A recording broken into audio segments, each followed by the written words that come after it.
Hello welcome students to my channel biology classes. और जैसे कि आप लोग जानते हैं कि टॉपिक हमारा जो है सेल का चल ही रहा है और सेल के अंदर जो है मैं आपको सेल स्ट्रक्चर के बारे में बता रहा हूँ। और जो आज आपको बताने वाला हूँ वो है वैक्यूल्स के बारे में। ये आपका सेल स्ट्रक्चर में सेल ऑर्गेनल के अंदर आता है। ठीक है, तो सेल ऑर्गेनल्स अगर आप देखें तो वैक्यूल जो है that is the another important cell organelle in the cell. ठीक है, इनसाइड द साइटोप्लाज्म, यानी कि साइटोप्लाज्म के अंदर ये पाया जाता है। ठीक है, अच्छा अब यहाँ पर सबसे पहले देखिए क्या है पॉइंट है आपका स्टोरेज सैक्स। तो सबसे पहले जो पॉइंट आपको ये बता रहा है कि जो वैक्यूल्स हैं वो आपके हर एक लिविंग सेल्स के अंदर पाए जाते हैं, लेकिन एक्सेप्शनल है किसमें, एनिमल सेल के अंदर। कुछ एनिमल सेल्स में वैक्यूल्स नहीं होते और कुछ में पाए जाते हैं। ठीक है, जैसे हम लोग हो गए, हमारे अंदर वैक्यूल्स नहीं होते। ठीक है ना। अब बात करते हैं क्या कि ये स्टोरेज सैक के तरीके से काम करता है। ठीक, अब स्टोरेज सैक क्या होता है बेटा? स्टोरेज सैक का मतलब हो गया कि मतलब एक तरह से थैलीनुमा क्या है, स्ट्रक्चर है जिसके अंदर जो भी आपका फूड पार्टिकल है, ठीक है, तो वो फूड पार्टिकल या वो किस फॉर्म में हो सकता है, लिक्विड और सॉलिड की फॉर्म में हो सकता है, वो जाकर के स्टोर हो जाए किसके अंदर, प्लांट सेल के अंदर। इसलिए मैंने लिखा है ये क्या होता है, प्रोमिनेंट होता है, बड़ा होता है किसके अंदर, प्लांट सेल के अंदर। क्योंकि सबसे ज्यादा जो है कंजर्वेशन ऑफ द फूड किसमें जरूरत पड़ती है, प्लांट सेल के अंदर पड़ती है। ठीक, फिर उसके बाद देखिए स्मॉल इन एनिमल्स। अब एनिमल्स में अगर आप देख लें तो जैसे अमीबा वगैरह के अंदर आप देख लें, उसके अंदर देखने को मिलता है। ठीक है, वो लोअर एनिमल्स हो गए, लेकिन जैसे हम लोग हायर एनिमल्स हैं तो हमारे अंदर ये एब्सेंट ही होता है। तो आप ये कह सकते हैं कि in few animals it is found but in small size. ठीक है, अच्छा फिर उसके बाद जो सेकंड पॉइंट आपका आता है वो क्या आता है, occupy 50 to 90% of the cell volume. ये पॉइंट इंपॉर्टेंट है, समझ लीजिए बच्चों, कि क्योंकि हम बात कर रहे हैं यहाँ पर किसके लिए, खासतौर से प्लांट सेल के लिए। प्लांट सेल में अगर आप देखें माइक्रोस्कोपिकली तो उसमें 50 से 90% का जो एरिया है सेल के अंदर का, साइटोप्लाज्म के अंदर का, तो वो 50 से 90% एरिया जो है वो कौन कवर कर रहा है, वैक्यूल कवर कर रहा है। बाकी चीजें कहीं ना कहीं साइड में आ जाती हैं। मेन प्रोमिनेंटली क्या दिखाई देगा आपको, सबसे बड़ा स्ट्रक्चर वैक्यूल ही दिखाई देगा। ठीक है, अच्छा अब देख लीजिए यहाँ पर अगर देखें तो provides the turgidity and rigidity to the cell. कहने का मतलब क्या हो गया कि क्योंकि वैक्यूल्स प्रोमिनेंट हैं किसके अंदर, प्लांट सेल के अंदर, तो ज्यादा स्ट्रक्चर बड़ा होने की वजह से और साथ ही साथ ये फूड को स्टोर करता है, लिक्विड्स को या सॉलिड फॉर्म में स्टोर करता है। तो ये कहीं ना कहीं क्या हो गया बेटा, टर्जिड हो गया, यानी कि फूल गया और सख्त हो गया। क्या हो गया, सख्त हो गया, रिजिड हो गया।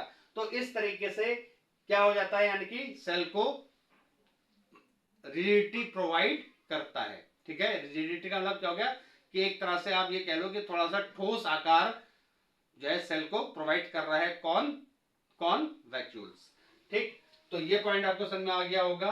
फिर उसका नेक्स्ट पॉइंट आपका क्या लिखा हुआ है, substances like amino acids, sugars, proteins are stored in vacuoles. तो अब आप ये देख लो, आपके सामने साफ साफ लिखा हुआ आ रहा है क्या कि ये स्टोरेज सैक तो है ही, जैसे कि मैंने आपको बताया।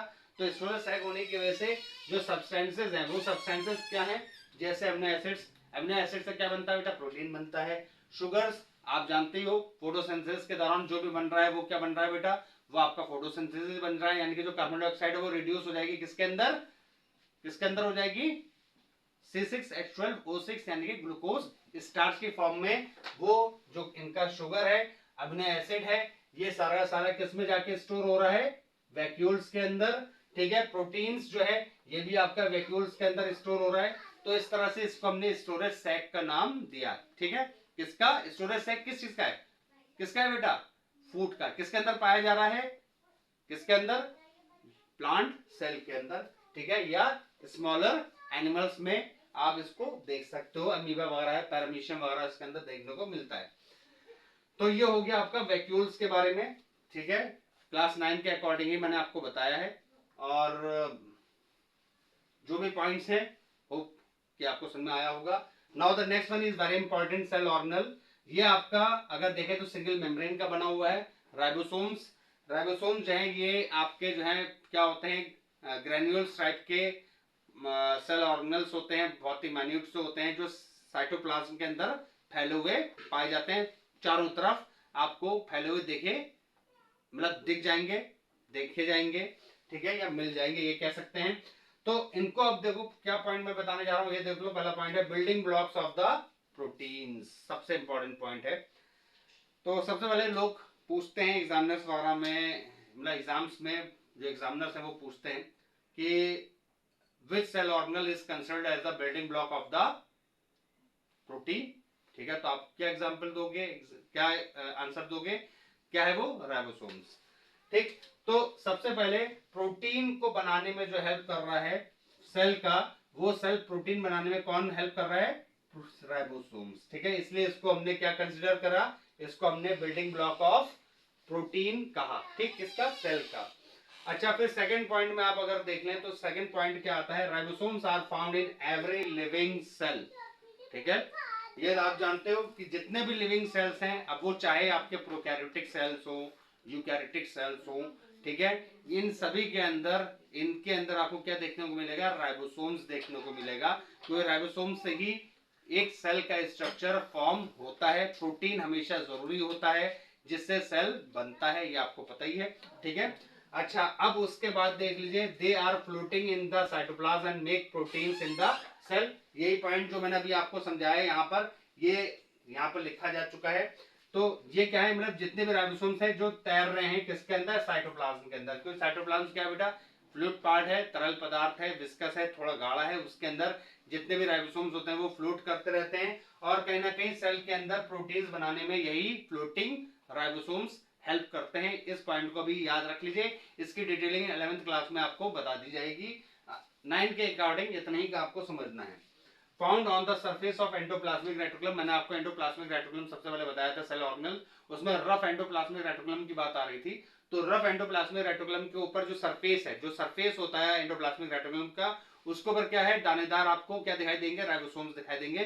तो वो राइबोसोम्स यहाँ पर मैंने बताया कि ये राइबोसोम्स कहां पर पाए जाते हैं, एंडोप्लाज्मिक रेटिकुलम के सरफेस पर पाए जाते हैं, और कहीं ना कहीं प्रोटीन सिंथेसिस में हेल्प करते हैं, ठीक है, ये भी आपको पता ही है।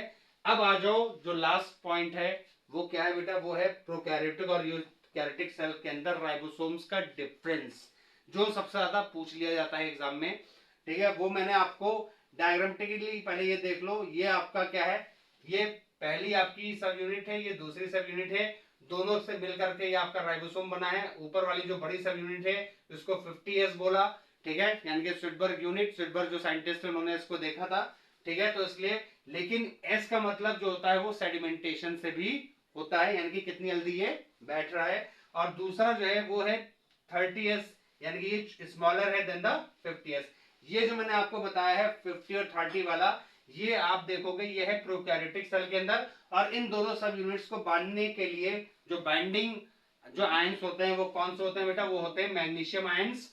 ये इन दोनों सब यूनिट्स को जोड़ने में, ठीक है, हेल्प करती हैं, ठीक। ये प्रोकैरियोटिक है। ऐसे ही अगर आप यूकैरियोटिक के अंदर देखें तो होगा तो ऐसे ही, साइज थोड़ा सा बड़ा हो जाएगा, कौन सा वाला, अपर वाला जो है, ठीक है। यहां पर ये 60S हो जाएगा और नीचे वाला आपका क्या हो जाएगा बेटा, 40S,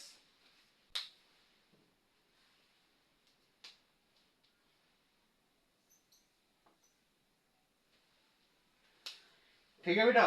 तो ये आप देख रहे हो आपके सामने आ गया 50S और 30S प्रोकैरियोट्स, जबकि आपका जो यूकैरियोटिक सेल है उसके अंदर राइबोसोम्स का साइज जो है थोड़ा सा बड़ा माना जाता है, क्योंकि उनकी जो यूनिट होती हैं वो भी अलग होती हैं। ऊपर वाली आपकी होगी 60S और नीचे वाली होगी 40S। जो मैंने यहाँ पर बता दिया कि यूकैरियोटिक सेल के अंदर 60S और 40S क्या होता है, राइबोसोम, सब यूनिट दोनों की मिलकर के वो राइबोसोम बन गया। वो 60S और 40S का, ऊपर वाला 60 नीचे वाला 40S। प्रोकैरियोटिक सेल्स में ऊपर वाला 50 और नीचे वाला 30S। तो ये डायग्राम आप देख के समझ जाओ, बस इतने बताना था। ये आपको पॉइंट मैंने बता दिया है, यहाँ पर क्लियर कर दिया कि जो यूकैरियोटिक सेल्स होते हैं वो बड़े होते हैं, प्रोकैरियोटिक थोड़े छोटे होते हैं। तो उम्मीद करता हूँ कि आपको समझ में आया होगा, और कल मैं आपके सामने न्यूक्लियस जो है वो लेकर के आऊंगा। आज आपके पूरे सेल ऑर्गेनल्स खत्म हो गए और न्यूक्लियस के बाद आपका फिर सेल डिवीजन होगा, चैप्टर आपका फिनिश। उसके बाद तैयार रहिएगा मेरे सवाल जवाब के लिए। होप कि आपने समझा होगा। बाकी नोट्स आपके सामने हैं, आप देख लीजिए, इसको अपने कॉपी में लिख लीजिए। कोई भी चीज नहीं समझ आ रही, कमेंट सेक्शन में जाकर के मुझसे आप सवाल कर सकते हैं। मैं बहुत जल्दी बना करके आपके सामने वीडियो लाऊंगा ताकि आपको उसको क्लियर किया जा सके। ठीक है, थैंक्स फॉर सपोर्टिंग मी। और चैनल को लाइक और सब्सक्राइब करें, शेयर करें। Thank you very much students.